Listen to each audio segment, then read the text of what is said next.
Have you ever caught that voice inside your head tearing you apart over something tiny? You reach for a glass, it slips, and before the water even hits the floor, the voice is there. Of course you did. You always mess things up. Or you open a photo of yourself and the voice spits, "Look at you." It doesn't feel like thought. It feels like a sentence handed down, final, cold. If you've ever wondered why it's so vicious, or why it shows up when you most need gentleness, stay with me. There is a reason, and it's older than you. Older than the year, the job, the breakup, the mirrors. In the dim corridors of your mind, that voice believes it's protecting you. Carl Jung had a word for this kind of inner force. A complex. Not just an idea or habit, but a small cluster of emotion, memory, and meaning that behaves like a tiny person in your psyche. Think of it as a knot with its own heartbeat. When it's touched, it speaks. And sometimes it speaks in the tone of a judge. Let's start where this usually begins. Ordinary days.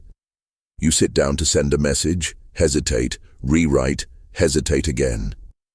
The voice leans in, tight and certain. Don't embarrass yourself. You feel smaller, shoulders folding in as if that voice could actually reach your bones. Or you walk past a window, catch your reflection by accident, and a quick electric pang flashes. Then the voice again. Fix yourself. Hide. It's fast. Practiced. It sounds like survival. In Jung's language, this isn't random cruelty. This is an introject. An internalized figure, a piece of someone else's voice carried into your interior. It might be the tone of a parent who worried by controlling, a teacher who used shame because it was the only tool they had, a church, a culture, a family mythology, the story that love is earned by being perfect. Over time, those outer voices move in. They build a chair at your inner table and start speaking for you. But here's the twist Jung insists on. Even the enemy often has a sacred origin. Every complex began as a protector. The harsh inner critic doesn't wake up thinking, "How can I ruin your life?" It thinks, "I must keep you safe. I must make sure you're not rejected, humiliated, abandoned." It uses the only language it learned, harshness, because someone once convinced it that tenderness was weak and danger was everywhere. So what do we do with a protector who hurts us? Jung would say, don't banish it, meet it, personify the voice, give it a shape, a posture, a name. When an inner figure is faceless, it controls you. When it becomes a character, you can have a relationship. Try this simple doorway. Next time the voice flares, pause, just for one breath. Ask, who's talking? Close your eyes for a second and notice, is the tone male or female, old or young? Does it stand close to your face or sit far away? Is it tall, tight as a wire, tapping a foot? If you were to sketch it in the margin of a notebook, what would it look like? You're not indulging fantasy. You're practicing Jung's active imagination, making the unseen visible so you can respond. Now, listen to the content. The critic often repeats a short script, the same 5 or 6 phrases. Don't be stupid. Do better. You'll never be enough. Notice the precision. And then ask this, what is it trying to prevent? Embarrassment, abandonment, loss of control. Imagine you could ask the critic, what are you afraid will happen if you stop talking to me this way? Let it answer. It may surprise you with how sincere it thinks it is. A story. A man, kind to everyone but himself, hears the voice most loudly when he succeeds. He finishes a project and the sentence lands, "It's not that good." He traces it back, same tone as his father's disappointment, the sigh that said, "Don't get a big head." The complex kept him safe from envy, from standing out, but now it steals his joy. When he draws it as a character, the critic looks like a hall monitor with a clipboard. The moment he meets it, he realizes it's trying to keep him from punishment that doesn't exist anymore. This is the paradox. The critic was formed to guard a child. You are not that child now. The world is not that room. and the part of you that learned to be small needs a new job description. Let's work gently. Begin with a ritual that marks a boundary between you and the voice. Choose a chair in your room, an empty chair. When the critic arrives, picture it sitting there, not in your chest. Say out loud if you can, "You may sit there, but you may not sit in my body." This is not a gimmick. This is psychological geometry. You are defining where you end and the complex begins. The moment you can point to it, there, you are not it. What about the content of its attacks? The critic loves absolutes. Always. Never. Bring in the scalpel of precision. When it says, "You always mess up," answer with a measured sentence. "I made one mistake today. I am correcting it." Speak in present tense. The critic lives in catastrophe. You bring it back to the small, real now. And underneath all of this, there is shadow work. Jung's shadow isn't evil. It's simply what we refuse to see. Much of the critic's venom comes from a disowned energy, anger you weren't allowed to feel, desire you weren't permitted to have, beauty you were taught to downplay. The critic attacks when those energies move. It yells because the lid is lifting. So when the voice says, "Don't show off," ask, "What am I hiding that is actually gold?" The golden shadow, the bright qualities you project onto others and deny in yourself, often glows right where the critic stings. When you feel a sharp spike of self-hatred, look for a hidden gift within it. There's also the question of who, archetypally, is speaking. Jung found that a negative animus, an internalized, harsh masculine energy in women, can speak as a chorus of cold, absolute judgments. You never get it right. Why bother? Conversely, a negative anima, an internalized, chaotic, mood-drenched judgment in men, can whisper in foggy, undermining tones, "You're failing and you don't even know why." Neither is simply male or female. These are symbolic patterns. Recognizing the flavor helps you respond. To the animus, you offer clarity and criteria. State your evidence. To the anima, you offer groundedness. Let's name the feeling and find the task. You might ask, but does this actually change anything? Yes, slowly, like seasons, not like fireworks. Remember, a complex has momentum.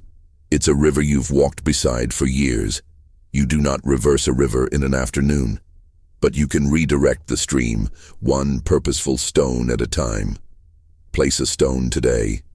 Keep a critic log for 1 week. Not pages of confession, just a list. Time, trigger, exact sentence the voice said, what you were feeling 1 minute before it started.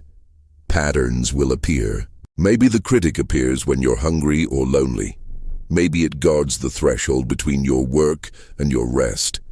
Maybe it arrives right before you ask for what you need. Each pattern is a doorway. And then, speak with it. Write a 2-sided dialogue in your journal.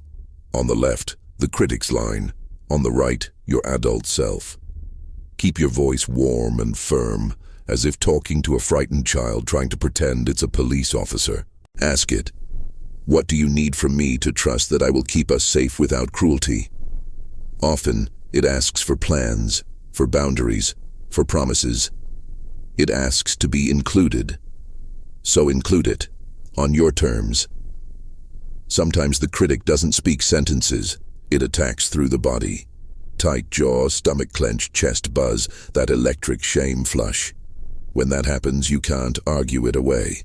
Return to the animal of you. Place a hand where it hurts and breathe into that place as if you are widening a cramped room. Slow the exhale. Look around your environment and name 5 neutral objects to your eyes. Bring your nervous system into the present. The critic fades when the body believes you are safe. Dreams can help too. If you dream of an authority figure, a courtroom, a school, an exam, a mirror that distorts your face, these are critic images. Meet them with curiosity. Ask, what is the dream demanding? What test am I taking? Who is grading me? The dream will not scold you, it will show you. Draw the scene, change one detail, and imagine the outcome. If the judge bangs the gavel, picture yourself walking up and gently taking the gavel away. When you do this in imagination, you teach your psyche a different ending. Here's a question most people never think to ask. Where does the critic live when it's off duty? In Jung's world, inner figures have habitats. Maybe yours lives in a narrow hallway, in a file room, in a chilly church. Visit it there, in imagination. Bring it tea. Tell it the truth. You don't have to keep me small anymore. I am learning other ways. The dignity you offer the critic is the dignity you offer yourself. You will backslide. That's not failure, that's rhythm. The critic grew strong because repetition is how the psyche learns. So you too will repeat, return and return to kinder speech, to warm boundaries, to steady breath. Over months you'll notice the voice still arrives, but it sits in the chair instead of your throat.